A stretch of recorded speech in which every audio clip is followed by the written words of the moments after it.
Some people have very little, and yet they smile more than millionaires.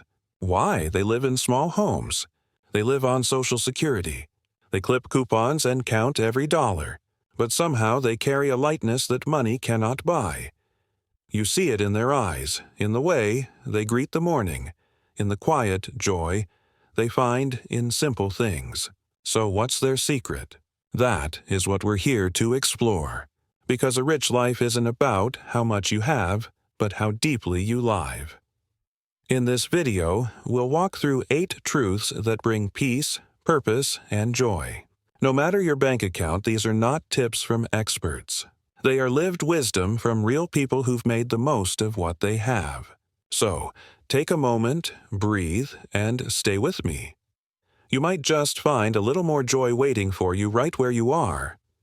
Secret 1. Take gentle care of your health. Most people think of health as something complex or expensive. They picture treadmills, kale smoothies, supplements with long names. But when you're over 60, health takes on a different meaning. It's not about six-pack abs or running marathons. It's about freedom. The freedom to move without pain. The freedom to get out of bed, cook your own meal, and enjoy your day with energy. Someone once told me, "At this age, I don't want to climb mountains. I just want to carry my groceries without hurting." And that's exactly it. Health in your later years is not perfection. It's about function, and even more than that, it's about dignity. Here's the good news. Taking care of your health doesn't require a gym membership or fancy diets. In fact, the most powerful health choices are the simplest ones. Did you know that just 30 minutes of walking per day can reduce your risk of heart disease, stroke, and dementia by up to 30%? That's right. Not hours, just 30 minutes. That could be 3 10-minute walks or even pacing your hallway while listening to music. Start with your breath. Deep breathing for just 5 minutes a day helps lower blood pressure and reduce stress. Drink more water. Stretch your arms overhead. Rotate your ankles. Dance in the kitchen while your coffee brews. It all counts. One of the biggest myths about aging is that it's all downhill. But studies show that muscle strength can still be improved in your 70s, 80s, and even 90s. The human body was made to adapt even in later life. The key is consistency, not intensity, and here's something most people forget. Your mental health is part of your physical health.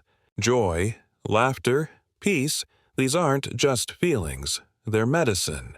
When you laugh, your body releases endorphins. When you listen to music you love, your heart rhythm improves. So don't be discouraged if your joints ache or you tire more easily. That's not failure. That's simply your body asking for gentler care. Respond with kindness. Move a little. Rest when needed. Eat food that nourishes you. Say something kind to yourself. Your health doesn't need to be perfect. It just needs to support the life you want to live. And you don't need to spend money to improve it. You just need to start where you are with what you have. Because when you feel stronger, life feels easier. And when you move with care, every step becomes a step toward freedom. Secret 2. Find purpose in small things. I'm retired now. My kids have their own lives. No one really needs many more. Maybe these are thoughts you've had. Quiet, lingering feelings that come and go. You don't say them out loud, but they sit there unspoken, heavy. But let me offer you something different. What if your purpose is still alive, just waiting for a new shape? What if your most meaningful years aren't behind you, but ahead of you in ways you never expected? Purpose doesn't always look like a career or a mission. It can be as quiet as putting your hands in the soil, as simple as calling a friend who's grieving, as soft as holding your grandchild's hand and teaching them how to tie their shoes. One woman I met told me she wakes up each morning and asks herself one question. Who can I help today? Some days it's a neighbor who needs a ride. Other days it's mailing a birthday card to someone who didn't expect one. And sometimes the person she helps is herself. That too is purpose. You see, purpose isn't about being busy. It's about being present, being useful, feeling like your existence still matters. Because it absolutely does. And here's something science tells us. Older adults who feel a sense of purpose are more likely to stay mentally sharp, physically active, and emotionally fulfilled. Having a reason to get out of bed, even if it's small, can add years to your life and, more importantly, life to your years. Let's break it down.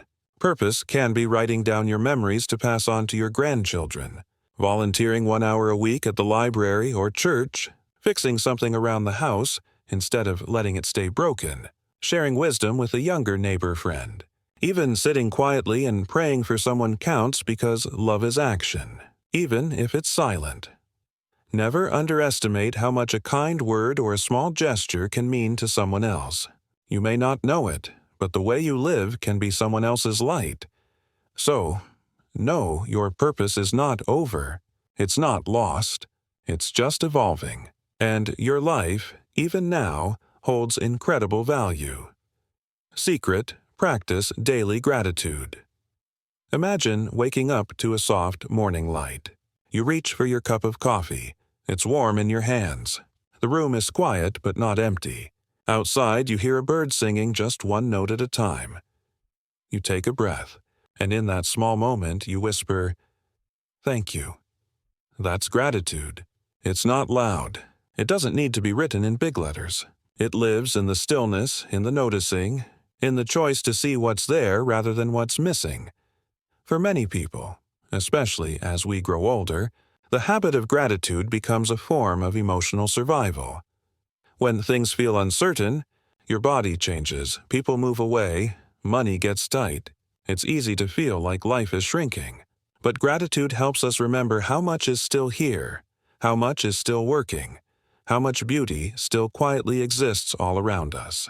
One woman told me, "I used to focus on what I'd lost, my husband, my job, my youth, but then one day, I started thanking Mikeneys just for getting me to the mailbox, and I swear that one act changed my whole attitude." It sounds small, but neuroscience backs it up. Studies show that people who practice gratitude consistently report better sleep, lower stress, improved immune systems, and even reduced physical pain. Why?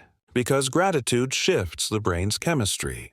It releases dopamine and serotonin, those feel-good chemicals that help regulate mood. And no, you don't need to keep a fancy journal. You don't have to write a novel every day. You just have to start noticing again. Notice the taste of your favorite breakfast, the way sunlight hits the kitchen floor, the fact that you can still remember the lyrics to your favorite old song.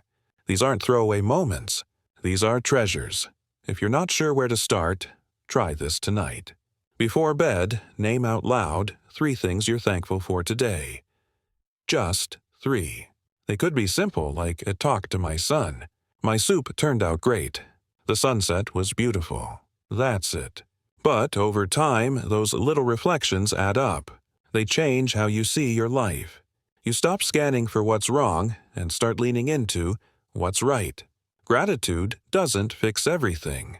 It doesn't erase grief or struggle, but it brings light into dark corners. It gives you something to hold on to, especially on days when things feel hard. And maybe most importantly, gratitude teaches you that joy isn't in what's next. It's right here in this breath, in this cup of coffee, in this ordinary, sacred moment. Secret 4. Nurture real relationships. There's something we don't talk about enough as we get older. Loneliness. According to research from the National Institute on Aging, chronic loneliness increases the risk of heart disease, memory decline, and even early death. In fact, its effect on health has been compared to smoking 15 cigarettes a day. Just from feeling isolated. But there's the hopeful part. The solution isn't grand or expensive. It's not about having dozens of friends or going to big social events. It's about real connection. One phone call, one kind visit, one honest conversation. I once met a man named Tom, a quiet widower who struggled after losing his wife of 47 years. The house felt too silent. Dinner felt too long, he said. I didn't want to bother anyone, so I just stopped reaching out until one day he walked into the community library and saw a flyer. Chess Club Beginners Welcome. He hadn't played in years, but he showed up. At first, he mostly listened. Then he started playing again. Then he started laughing again. And slowly, the silence in his life began to lift. Real relationships don't mean being surrounded by people all the time. It means being seen, being heard, feeling like someone genuinely cares about you and that you care about them, too. You can nurture relationships by calling an old friend and saying, "I was just thinking of you." Writing a letter by hand. Yes, the old-fashioned way. Inviting someone over for a simple cup of coffee, asking a neighbor if they need help with groceries or errands. Joining a local class, church group, or volunteer circle. And here's something powerful. When you reach out to others, it's not just for them. It's for you, too. Giving attention, offering care, it brings meaning to your own life. Mrs. Anderson, a retired nurse I once interviewed, used to cook a simple pot of stew every Sunday and open her front door to anyone who needed company. Neighbors, teens, even people she barely knew. "I may not have much," she said, "but my table is never too small for one more." Relationships, real ones, don't ask for perfection. They just ask you to show up, to listen, to care, not someday, today. Secret 5. Embrace simple living. Remember when happiness didn't come from screens or sales? Just a warm bowl of soup, a porch swing, and the sound of cicadas on a summer evening. There was a time when enough really felt like enough. A time when our joy wasn't tied to the newest phone or the fastest car. It came from presence, not pressure. As life goes on, it's easy to feel like we're behind. Ads scream, "Buy this." Friends talk about cruises and new renovations. You look around your small home and think, maybe I don't have much. But here's the truth. Simple living isn't poverty. It's power. It's freedom from the race. One of the happiest couples I ever met lived in a little 2-bedroom house they'd owned for decades. The chairs creaked. The wallpaper had faded, but there was Lauder in every room. She grew herbs by the window. He fixed broken clocks. They sat on the porch every evening with sweet tea and stories. When I asked what kept them so content, the wife smiled and said, "We don't chase happiness. We invite it in." Simple living is not about giving things up. It's about gaining clarity. It's knowing the difference between what's essential and what's extra. It's choosing slow mornings over busy schedules, conversations over noise, time over things. Here's the magic of it. When you stop chasing more, you finally see what's already here. Your rolled mug, your favorite chair, the worn-out robe that still feels just right. These are not signs of lack. They're signs of life, of love, of longevity. Try this. Declutter one drawer. Spend an afternoon without turning on the TV. Cook a meal from scratch using what you already have. Write a memory from your childhood and share it with someone you love. The more we simplify, the more space we make for peace, for connection, for joy. In a world that's always rushing, choosing to live simply is an act of quiet rebellion, and it just might be the most abundant way to live. Secret: choose contentment over comparison. Picture this. You're sitting in your favorite chair, scrolling on your phone. You see photos from a friend's beach vacation, a neighbor showing off their new car, someone else posting about their renovated kitchen. Suddenly, without warning, your cozy little living room feels small. Your dinner feels plain. Your life feels less. That's the trap of comparison. It sneaks in quietly, turning appreciation into resentment and contentment into envy. But here's the truth. You're not seeing the whole story. You're seeing a moment, a highlight reel, not the quiet struggles, not the loneliness behind the smile, not the debt behind the new car. A retired mailman once told me, "My grass isn't the greenest, but it's mine, and that's enough." That one sentence stayed with me because it's not just about lawns. It's about life. Contentment is not laziness. It's clarity. It's saying what I have and who I am is enough, not because it's perfect, but because it's real. You see, comparison robs you twice. First, it steals your joy. Then it blinds you to what's already beautiful. Your home may not be fancy, but it holds your memories. Your clothes may be worn, but they're comfortable and familiar. Your days may be quiet, but peace is something many people would give anything to have. Let's flip the script. Instead of asking, "Why don't I have what they have?" try asking, "What do I have that others might be wishing for?" Stability, wisdom, a loving family, time. Here's a small challenge. Each time you catch yourself comparing, stop and name 3 things you're thankful for in your own life. If you see something online that triggers jealousy, pause and say, "Good for them and good for me too." You are not behind. You are not lacking. You are living your version of life, and it's valid. It's real, and it matters. In the end, the happiest people are not the ones with the most. They are the ones who notice and appreciate what they already have. Secret 7. Forgive and let go. Let's slow down for a moment. Take a breath. Now ask yourself quietly, who still lives in your mind when everything else gets quiet? Whose name still stirs something heavy in your chest? Is it a family member you no longer speak to? A friend who betrayed your trust? Or maybe it's you. As we grow older, we don't just carry memories.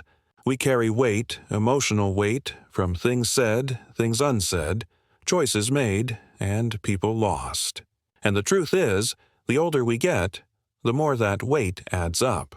That's why forgiveness matters now more than ever.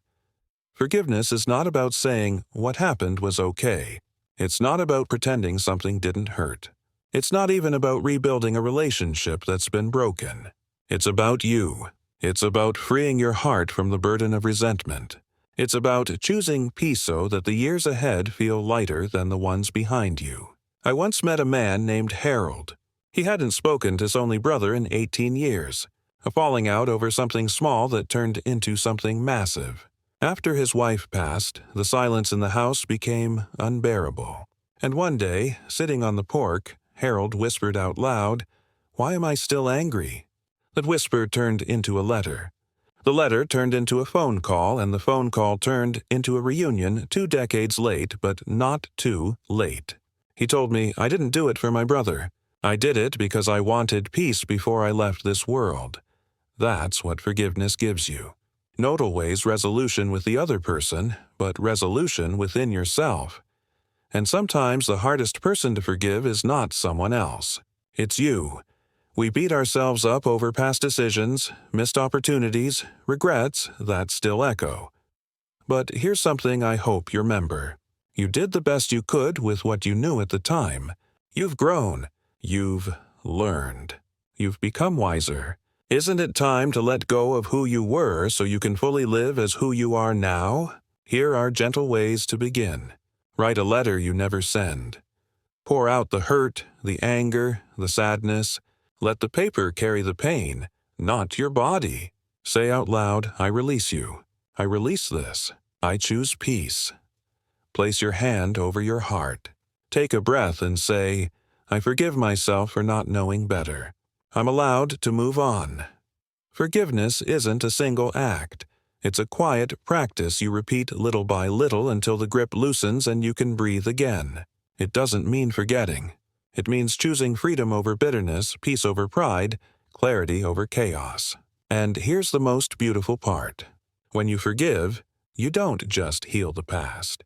You open space for new love, new joy, and new beginnings to enter your life. You've carried enough, friend. Let today be the day you begin to put that weight down. Not for anyone else, but for you. Because you deserve to walk through these next chapters of life with peace in your soul and nothing heavy on your back.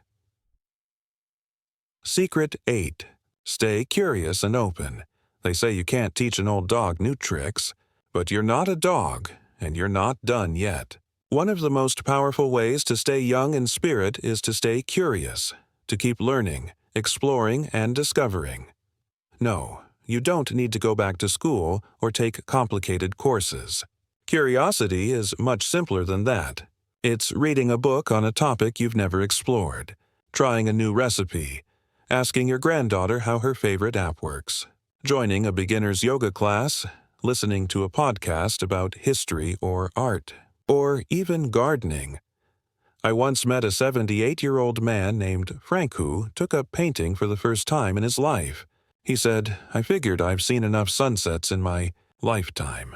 Maybe it's time I try to paint one." Noah's entire hallway is filled with colorful skies and proud little landscapes. Learning something new doesn't just pass the time. It opens your mind. It brings joy. It gives you a sense of progress. And more than anything, it reminds you you are still growing. Studies show that older adults who continue learning experience better memory, increased emotional well-being, and a stronger sense of self-worth. Your brain, just like your muscles, stays healthier when it's active. Here's the truth. Staying curious isn't about proving anything. It's about staying connected to the world, Toothers, and to your own sense of wonder. You've lived through decades of change. You've adapted more times than you can count. You've learned things the hard way. So now you get to learn for joy. Try something this week that's new, even if it's just a little new. Visit a museum. Watch a documentary. Take a different route on your walk. Ask someone younger what they're passionate about. Your age does not define your limits. Your willingness does. The world is still full of things you haven't tried, songs you haven't heard, people you haven't met, and moments you haven't lived. And you, my friend, are not tooled, not even close to be surprised by joy again. So now we've walked through 8 gentle but powerful truths. Each one a reminder that happiness in our later years isn't about wealth or status or how much you've achieved. It's about the simple, intentional choices we make every day. You don't need a perfect body to feel healthy. You don't need applause to live with purpose. You don't need grand moments to feel joy. You just need presence, kindness, gratitude, a little courage to let go, and a little curiosity to keep going. If life has taught us anything, it's that we can't control everything, but we can choose how we respond. We can choose to forgive. We can choose to love. We can choose to notice what's still good even when things are hard. I'll leave you with this thought. You are not too old. You're not too late. And you are never too small to make a big difference in your own life or in someone else's. If this message touched something in you, I hope you'll carry it forward.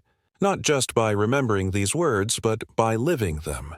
Let someone know you care. Say thank you out loud. Call someone you miss. Cook something with love. And before you go, tell me in the comments what's one thing, no matter how small, that brings you peace today. Because when you share it, someone else might see it and feel a little more peace too. We're all still learning, still healing, still here. And that, my friend, is a beautiful thing.